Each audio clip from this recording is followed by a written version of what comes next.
Sunny crime ન્યૂઝમાં આપનું સ્વાગત છે। નેશનલ હેરાલ્ડ મુદ્દે હવે ભાજપ કાર્યકરો મેદાને। વડોદરામાં નેશનલ હેરાલ્ડ કેસને લઈ ભાજપ કાર્યકરો દ્વારા ઉગ્ર વિરોધ પ્રદર્શન। વડોદરામાં નેશનલ હેરાલ્ડ કેસને લઈને ભાજપ કાર્યકરો દ્વારા ઉગ્ર વિરોધ પ્રદર્શન કરવામાં આવ્યું છે। ડભોઈ યુવા મોરચા અને ભાજપ સંગઠન દ્વારા આંબેડકર ચોક ખાતે સોનિયા ગાંધી અને રાહુલ ગાંધીના પુતળા સાથે વિરોધ નોંધાવ્યો। ભાજપ કાર્યકરો દ્વારા સૂત્રોચ્ચાર કરવામાં આવ્યા હતા, જેમાં ગાંધી પરિવારને જનતાને જવાબ આપવા માટે અપીલ કરવામાં આવી। ઈડી દ્વારા પ્રથમ ચાર્જશીટ દાખલ થયા બાદ આ વિરોધ પ્રદર્શન વધુ ઉગ્ર બન્યું। આ પ્રદર્શન દરમિયાન મોટી સંખ્યામાં યુવા મોરચાના સભ્યો અને ભાજપ કાર્યકરો હાજર રહ્યા। આ વિરોધ પ્રદર્શન દ્વારા ભાજપે નેશનલ હેરાલ્ડ કેસમાં કોંગ્રેસના નેતાઓ સામે કડક કાર્યવાહી કરવાની માંગ કરી।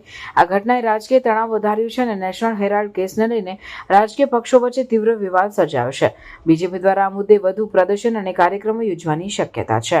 દેશનો પ્રચલિત મની લોન્ડરિંગ કૌભાંડ અત્યારે દેશ અને જનતા આનો જવાબ માંગી રહી છે। રૂપિયા 5,000 કરોડની સંપત્તિ હડપવાનું આ કૌભાંડ છે, જે મા અને દીકરો જે સોનિયા ગાંધી અને રાહુલ ગાંધી છે એના દ્વારા આચરવામાં આવેલ છે। સમગ્ર ગાંધી પરિવાર આની અંદર છુપાયેલું છે।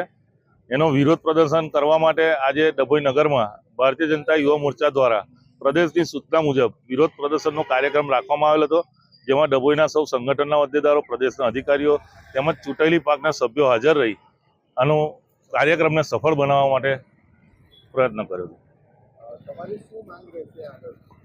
અમારી માંગ કશી નથી। ભારતીય જનતા પાર્ટી જવાબ નથી માંગતી, દેશની જનતા જવાબ પૂછી રહી છે કે આ મની લોન્ડરિંગની પાછળ ખરેખર સત્ય શું છે।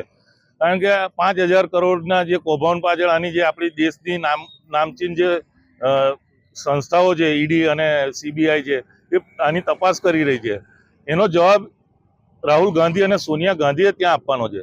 ભારતીય જનતા પાર્ટી જવાબ નથી માંગતી, દેશની જનતા આનો જવાબ માંગે છે અને સત્ય ઉજાગર કરવા માટે અમે સનસની ક્રાઇમ ન્યૂઝ ને સબસ્ક્રાઇબ કરો અને બેલ આઇકન દબાવી તાજી અને સચોટ ક્રાઇમ સમાચાર સૌથી પહેલા મેળવો।